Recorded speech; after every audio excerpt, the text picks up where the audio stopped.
it's Cathy Zielske, and I'm so happy to be here today on the Simon Says Stamp YouTube channel. My simple project today involves ink blending on die cuts, and this is a really easy technique and a quick way to add color to your die cuts. So let's take a look at the products that I'm using today. The die cut that I have is a beautiful new die cut called the Cosmos Stem, and this is a really cool flower. I've also got some stamps here that I designed for Simon called Clean Line Every Day. I've got some distress oxides and a dye ink, some micro pour tape, some embossing ink and powder, one watercolor marker and a water brush, and some Nuvo crystal glaze. And for my cardstock, I've got some Bristol Smooth and a little bit of Gina K Lovely Lavender. And finally, I have some blending brushes, and I'll use some other things as we go. The first step is to cut out two of these flowers, and they're very delicate, so I would strongly recommend using the little pokey tool to poke out the centers. Now here's a true story. I didn't know the centers even poked out. When I first started playing with the dye, I was trying to do the ink blending right on the flower, and then the back popped out, and I was like, who knew? But it is my gain, because this is what I wanted to do, which is add a little bit of this yellow to the centers and then just draw it out a little with the water brush, because I wanted this to be a nice pop of yellow with a little bit of shading. So I'm going to set those aside to dry. Next, I'm going to add the color to the main body of the flower and all the petals.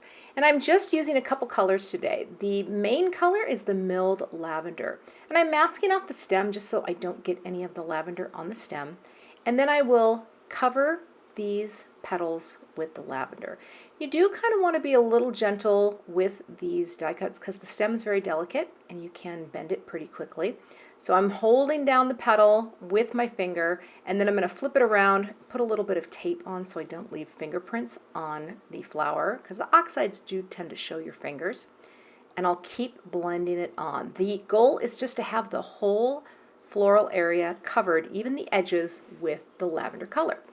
Next, I'm going to take one of the small, teeny tiny little blender brushes, take a little of this wilted violet, tap most of it off, and I'm going to start in from the center, again holding that flower in place, and just start blending out in a circular motion. And then I'm going to follow the little embossed areas of the petals to create a little bit of blend so that we have a little bit of shading going on. It's very simple, just like that, adding that shading in. And of course, when the oxides dry, they're just so smooth, and it really does look like a nice blend. Now, gently peel off the masking tape that you had on, and now I'm going to just do the same technique, but add the green. This is peeled paint, so that my stems can have a little bit of color. And again, just keeping your finger with that little piece of tape is enough to mask off right there at the edge. So now I have green.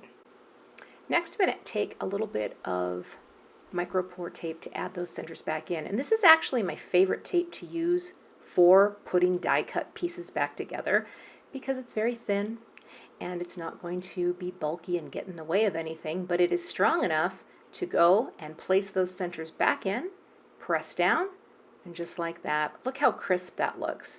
And I can't believe I didn't realize they popped out, and I was trying to ink blend in a tiny space, but oh no, they pop out.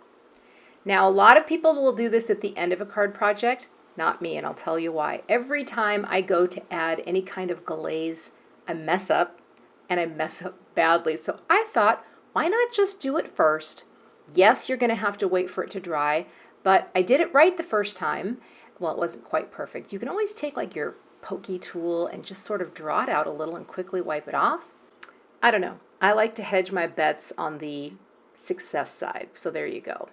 But now it's time to stamp my greeting, and I will hit this cardstock with my embossing magic pad to remove all the static and oil. Going to ink it up with the sticky ink, press down once, and I'm going to re-ink it because it's a very delicate sentiment and I want to make sure I get a really nice impression. Therein lies the beauty of the MISTI, because you can stamp in the exact same position. I'll sprinkle on my white powder. This is the Simon Fine Detail. And now I'm ready to heat up my tool, bring it right to the paper until the powder is melted. I cut out the greeting using a sentiment label die, And then I went ahead and trimmed it down to be the same width as this card panel. Next, I decided to cut off one of the leaves because I really only wanted one, so gave it a little leaf cut. Now I'm going to take this little cube of Gina K Designs Wild Dandelion, just ink up my brush. I'm going to tap almost all of it off. It's a very bright color and my pad was very juicy, but I really just want to have a little burst coming from the center that fades out nicely, just to add a little more to the card. I'm going to prep my card base. This is the Neenah Solar White 110. Going to fold it and score it down. This is US A2, so that's 5.5 tall by 4.25 wide. I like to tape my card bases closed so they don't pop open while I'm trying to line things up. I put some foam tape on the back of the blended panel and just popped it down. Look at that nice wide margin of space that frames it. I love that. And I put some thin foam adhesive onto the greeting panel, and I'm just going to line that up really quickly. I like to bring in a piece of cardstock and just kind of visualize it. Get that down, and I thought that looked pretty straight. I'm using a little liquid adhesive to adhere the first flower. I'm going to press that down, just like that. And then I wanted to snip off a little bit from the other bloom and press that down again with the liquid adhesive. And that is the finished card project. I really like how this turned out. It is a very simple technique, adding simple ink blending to your die cuts, and then just making it a little stepped up with that glaze in the center. Thanks so much for watching, and I'll see you back here with another simple card project soon.